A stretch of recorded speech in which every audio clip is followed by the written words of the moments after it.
مگر اس کے پاس LED lamp تھا۔ چھوڑو، اتنا اصلی نکلی، اتنا امیر زیادہ تھا، اسے کیا ضرورت نکلی مرکت خریدنے کی؟ اس نے اپنے آپ سے ہی کہتے کھلکھلاتے ہوئے زمرد جڑے ہار کو اپنی سراہی دار گردن کی زینت بنا لیا۔ رات کوئی 9 بجے کا وقت تھا۔ لوگوں کی چہل پہل جاری تھی۔ بازاروں میں حد درجہ نہ سہی مگر کچھ رش تو تھا ہی۔ وہ یمامہ گولڈ مارکیٹ میں کھڑا کوئی بمشکل 18 سال کا لڑکا ہوگا۔ اس کے برابر میں ایک پیاری سی خوش شکل لڑکی کھڑی چہک چہک کر ہر پہنائے جانے والے بریسلیٹ کو انکار کر رہی تھی، مگر مقابل کی کشادہ سفید پیشانی پر ایک بھی لکیر ناگواری کی نہیں پڑی تھی۔ بس کرو صوبی، اور کتنے نخرے کرو گی؟ پوری مارکیٹ چھان لی ہے، مگر مجال ہے جو تمہیں کچھ پسند آیا ہو۔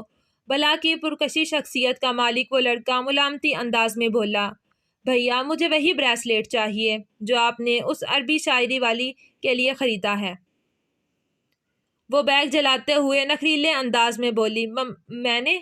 مقابل کو گویا 440 واٹ کا کرنٹ لگا تھا، برداشت کرنا مشکل تھا۔ تقریباً چلاتے ہوئے بولا، بالکل آپ نے خریدا ہے، میں نے دیکھا تھا۔ وہ شانے بے نیازی سے منہ پھلائے بولی، صوبی پیاری، نو مور بیٹرنگ۔ ہاتھ اٹھا کر مزید کہنے سے انکار کیا گیا تھا۔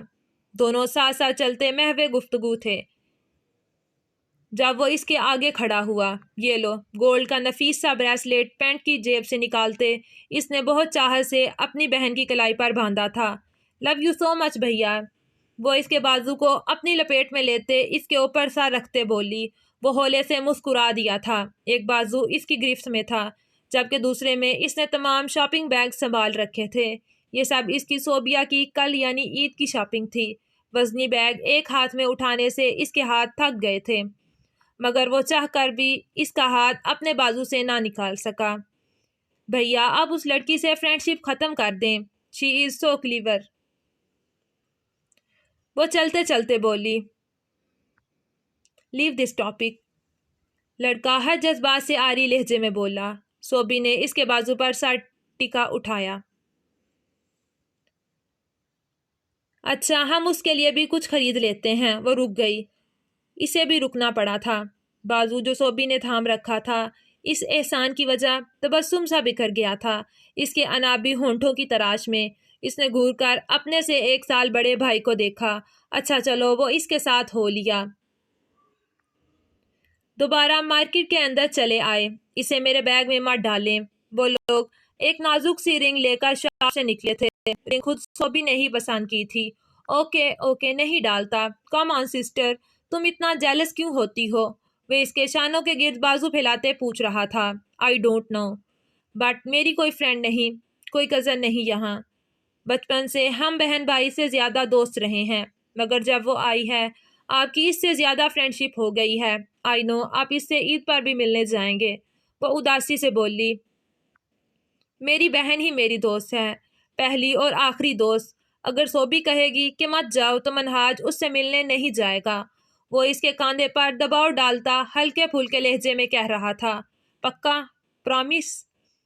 وہ رک کر اس کی جانب ہاتھ بڑھاتے ہوئے بولی، ہاں پکا پرامس۔ وہ اس کا ہاتھ پکڑ کر مروڑتے ہوئے بولا، آہ! وہ چیخی، ساتھ ہی 2-3 مکے اس کے کاندھے پر جھڑ دیے۔ آپ کی وجہ سے ہمیشہ مجھے تکلیف پہنچتی ہے۔ وہ سرخ ہوتے ہوئے ہاتھ پر پھونک مارتی خفگی سے بولی۔ وہ جو ماضی کی خوشگوار یادوں کو سوچنا چاہتا تھا، محسوس کرنا چاہتا تھا، اچانک اس جملے کی باز گشت پر تلخ حقیقت کی جانب کھنچا چلا گیا۔ کل عید تھی، پورا شہر خوشیاں منا رہا تھا۔ کبھی 30 روزے رکھنے والا صوم و صلات کا پابند شخص پچھلے 11-12 سال سے کافر بنا بیٹھا تھا۔ تمہیں میری وجہ سے ہی تکلیف اٹھانی پڑی صوبی۔ تمہاری موت کا ذمہ دار کہیں نہ کہیں میں بھی ہوں۔ تم نے کتنا کہا تھا بائی شی از کلیور، مگر میں نہیں مانا۔ اس نے کرب سے آنکھیں موند لی، پھر سینے سے لگی تصویر دیکھنے لگا۔ مسکراتا چہرہ ہر فکر سے آزاد تھا۔ اس کے آنسو اس کھلکھلاتے چہرے پر گر رہے تھے۔ بے آواز روتے روتے اس کی آواز بلند ہو چکی تھی، بھیا بھیا۔ آگ کے شعلوں کی لپیٹ میں وہ وجود صرف ایک ہی شخص کو پکار رہا تھا، اور اس شخص کو لگ رہا تھا کہ دہتے شعلوں کی لپیٹ میں وہ وجود نہیں بلکہ اس کا دل جل رہا تھا۔ صرف جان اس کی نہیں نکل رہی تھی، وہ بھی بے جان ہو گیا تھا۔ اس کو دیکھنے والی غلافی آنکھوں نے اس پل اپنی بنائی سلامت ہونے پر شدت سے افسوس کیا تھا۔ یہ منظر دیکھ لینے سے پہلے اندھے ہو جانے کی دعا شدت سے اس کے من میں سر اٹھا رہی تھی۔ سوبی، سوبی بھیا کی جان، وہ روتے میں چلا رہا تھا۔ خوبصورت شیشے کا فریم اب بھی اس کی سینے سے لگا تھا۔ اسٹیڈی کے در و دیوار 8 سالوں سے اس شخص کی یہ کراہیں سن رہے تھے، اپنے اندر جذب کر رہے تھے۔ بچھڑ جانے کی اذیت موت جیسی ہے، موت بھی وہ جو روز آتی ہے۔ پستہ رنگ کا گھیرا دار شفون کا فراق جس کے بارڈر پر گہرے لال رنگ کی بڑے بڑے پھولوں والی بیل بنی تھی، ساتھ اسی رنگ کا چوڑی دار پاجامہ اور پستہ رنگ کا ہی دوپٹہ۔ گاجری رنگ کی لپسٹک لگاتے اس نے آئینے میں ابھرتے اپنے عکس پر ایک تعریفی نظر ڈالی تھی۔ شہد رنگ زلفوں کو کھلا چھوڑ رکھا تھا۔ جولری کے نام پر صرف ناک میں موجود نوز پن تھا۔ الماری کلر تھے۔ اس نے اپنا ہینڈ بیگ نکالا اور اس میں سے وہ نیکلس باہر نکال کر پہننے لگی۔ یہ اسٹون ہمارے لیے بہت لکی ثابت ہوگا۔ زمرد کے پتھر پر ہاتھ مارتے وہ آپ ہی آپ خوش فہمیوں میں مبتلا ہونے لگی۔ گڑیا بابا آ گئے ہیں عید کی نماز پڑھ کر۔ سائکا کی آواز قریب آنے لگی تھی۔ اس نے جٹ دوپٹہ دونوں شانوں پر اس طرح پھیلا لیا کہ گردن نظر آنا بند ہو گئی۔ چلو آؤ بابا سے عیدی لیں، ماشاء اللہ نظر نہ لگے، اللہ نظر بد سے بچائے۔ سائکا تیزی سے کمرے میں داخل ہوئی تھی۔ جیسے ہی اس ابصرہ پر نظر پڑی وہ دم بخود رہ گئی تھی۔ اچھا چلو، اس کا ہاتھ تھامے وہ سیڑھیاں اترنے لگی۔ مہرون رنگ کے لباس میں سائکا بھی آج جلوے بکھیر رہی تھی۔ وہ جو بس ہار پہن کر دیکھنے کے بعد اتارنے کا سوچ رہی تھی، اب مصیبت میں پھنس گئی تھی۔ بابا کہاں گئے دادو؟ نیچے آئیں تو ابرار صاحب غائب تھے۔ ڈاکٹر صاحب کا بلاوا آیا ہے، کوئی بچہ لے کر ادھر ہی آ گیا ہے، آ جائے گا۔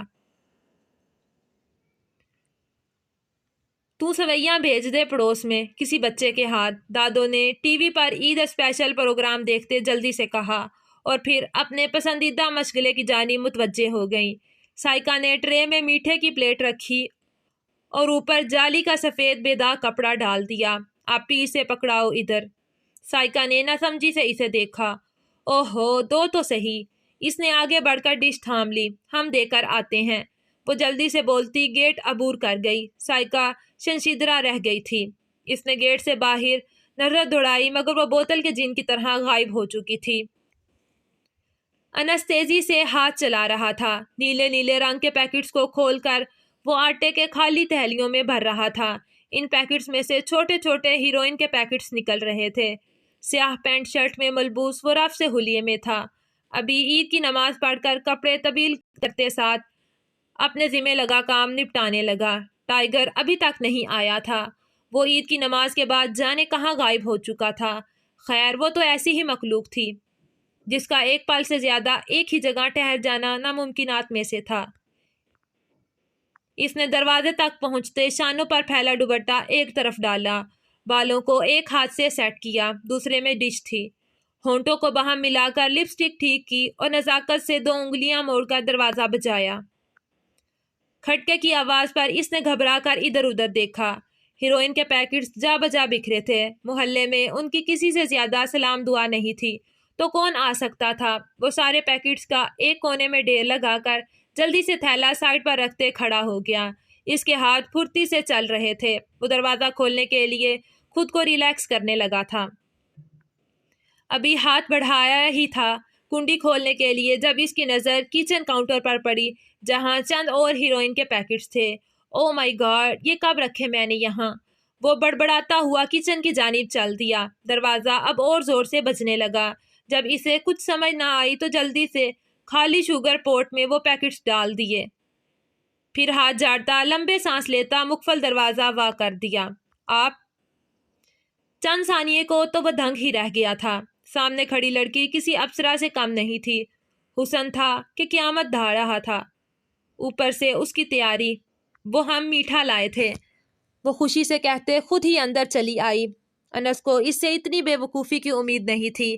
ارے آپ وہاں کیوں کھڑے ہیں؟ چیک کریں نا کیسی بنی ہیں، اور برتن بھی خالی کر دیں۔ وہ کچن کاؤنٹر پر ڈش رکھ کر پلٹی تو وہ بھی اس کے ساتھ دروازے میں بت بنا کھڑا تھا۔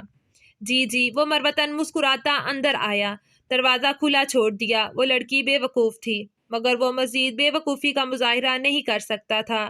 ایک بار تو اس کا دل چاہا کہ وہ دو چماٹ لگا کر کہے کہ میں گھر میں اکیلا ہوں، منہ اٹھا کر اندر چلی آئی ہو۔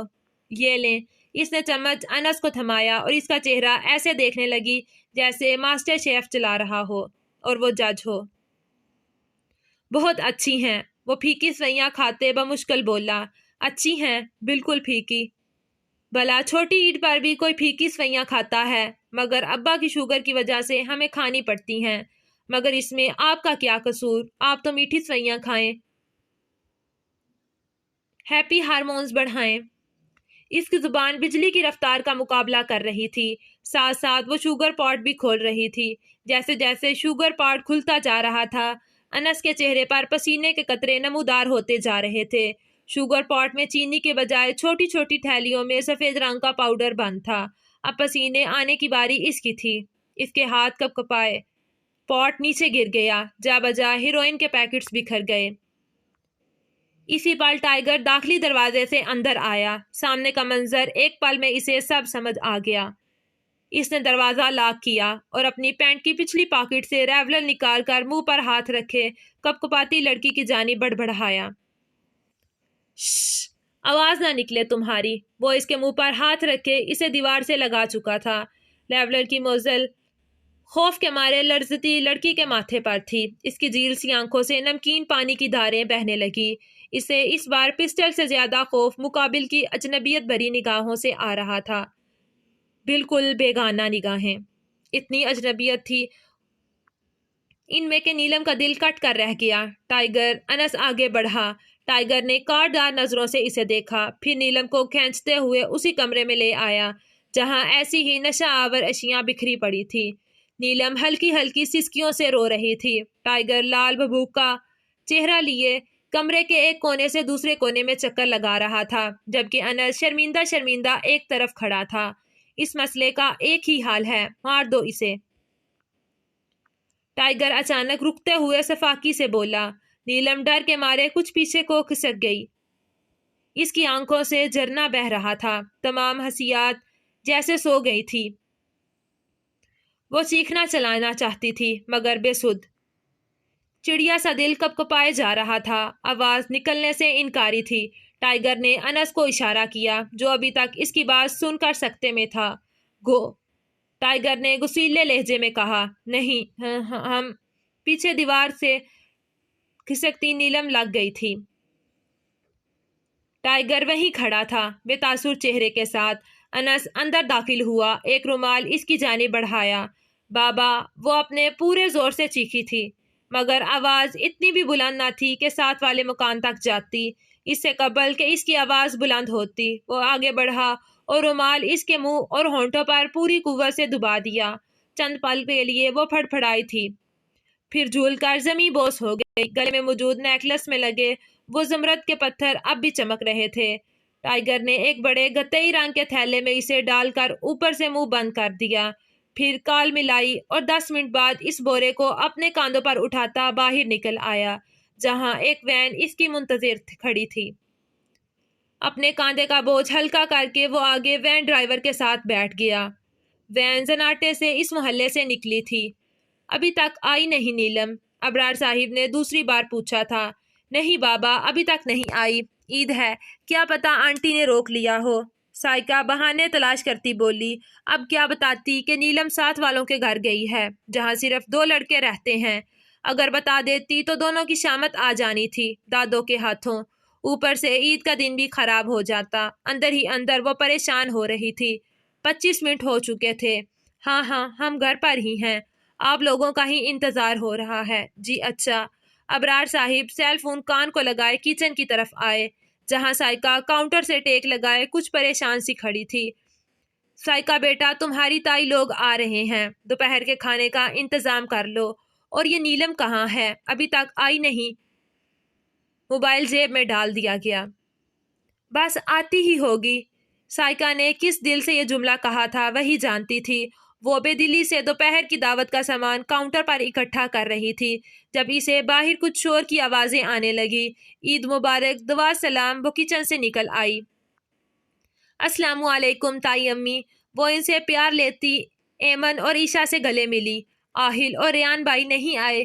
اس نے تایا ابو سے پوچھا۔ ہمیں چھوڑ کر کسی دوست کی طرف چلے گئے ہیں، آئیں گے 1 گھنٹے تک۔ سب باتوں باتوں میں ڈرائنگ روم میں داخل ہو چکے تھے۔